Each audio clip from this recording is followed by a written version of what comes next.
काम लेने पे आती है उसने वो काम आपसे लेना ही लेना है। तो ये शुरुआत है एसएमसी को एम्पावर करने की, ये पहला स्टेप है। अब आने वाले टाइम में एसएमसी बहुत एम्पावर हो जाएगी, उसके पास बहुत सारी अभी एग्जांपल चल रही थी कि गुजरात और में एसएमसी रिकमेंड करती है, उसके बाद किसी टीचर की ट्रांसफ़र होती है। अगर एसएमसी लिख के नहीं देती तो टीचर की ट्रांसफर्स भी नहीं हो रही हैं। वही टाइम यहाँ पे आने वाला है। तो जितना जल्दी हम अपनी कम्युनिटी को, अपने एसएमसी मेंबर को जानकारी देंगे इन सब पॉलिसीज़ की, उतना ही हमारे लिए ये आने वाला वक्त जो है वो फ़ायदेमंद रहेगा। मैं तो ये कम्युनिटी जो है या एसएमसी, इसको हम दो हिस्सों में डिवाइड करके चलते हैं। एक रोल है टीचर्स का, एक रोल है हमारे कम्युनिटी के मेंबर्स का। उसमें चाहे वो पीआरआईज हों, सरपंच हजरात हों, पंच हजरात हों, या उसके बाद पेरेंट्स हों, जो हमारे स्टूडेंट्स हैं उनके पेरेंट्स हों, वो सब इसका हिस्सा हैं।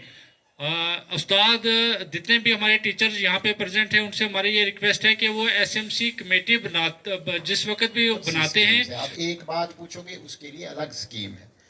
मतलब ऐसी चीज़ें आ चुकी हैं कि अगर हम कोई कह रहा है कि हम चलो हमारा वक्त निकल गया है कि अब हम उस वक्त तालीम हासिल नहीं कर पाए, तो आप कोई उम्र दराज है वो सीखना चाहे तो उसके लिए सारे दरवाजे खुले हैं, क्योंकि सीखने के लिए जो है कोई उम्र नहीं है, उसमें कोई शर्म की बात नहीं है। हम भी सीख रहे हैं, हम सीखते रहेंगे।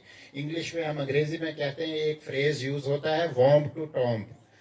माँ की शिक्ल से कब्र तक जो है इंसान सीखता रहता है, उसमें कोई शर्म की बात नहीं होती। तो इसमें अब ये इस पे स्कीम्स पे तो बात हो चुकी है। मैं दो तीन जो हमारे उस्ताद इकराम के जो इश्यूज़ हैं उनके ऊपर मैं थोड़ी रोशनी डालना चाहूँगा यहाँ पे। जैसे बात चली है, अब मैं जितने भी उस्ताद इकराम हैं, क्या मुझे कोई यहाँ बताएगा, कोई खुश है कि मेरे सभी बच्चे स्कूल आते हैं? हर इंसान को अपनी जिम्मेवारी समझनी चाहिए। उस्ताद किसी बच्चे को घर से नहीं लाएगा, उसके पास बच्चा पहुंचेगा तो उस्ताद उसको अपना जो दर्स है वो देगा।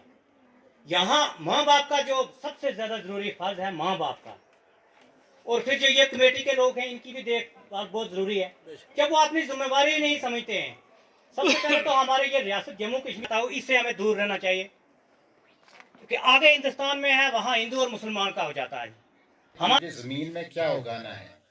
तो हमें अपने एक साथी उस्ताद हैं हमारे बाइला से, उनकी एक बात आपको सुनाता चलूँ। एक छोटा सा किस्सा है कि वो एक बार बच्चे ने पूछा कि वो पढ़ा रहे थे, ज़ाफ़रान जो हमारी एक फसल होती है, सैफ़रान जिसको हम केसर भी कहते हैं, वो कश्मीर में अगर उगती है, तो उन बच्चों ने पूछा कि यहाँ भी तो वही मौसम यही है, वही ज़मीन है, यहाँ क्या है, बर्फ़ यहाँ भी पड़ती है, ठंडा मौसम हमारा भी है, तो हमारे यहाँ क्यों नहीं उगती अगर वो कश्मीर में उगती है? तो अब इसका क्या जवाब देते हो? क्योंकि उगती तो कश्मीर में है, यहाँ इसलिए नहीं उगती कि यहाँ हमने कभी उगाने की कोशिश नहीं की।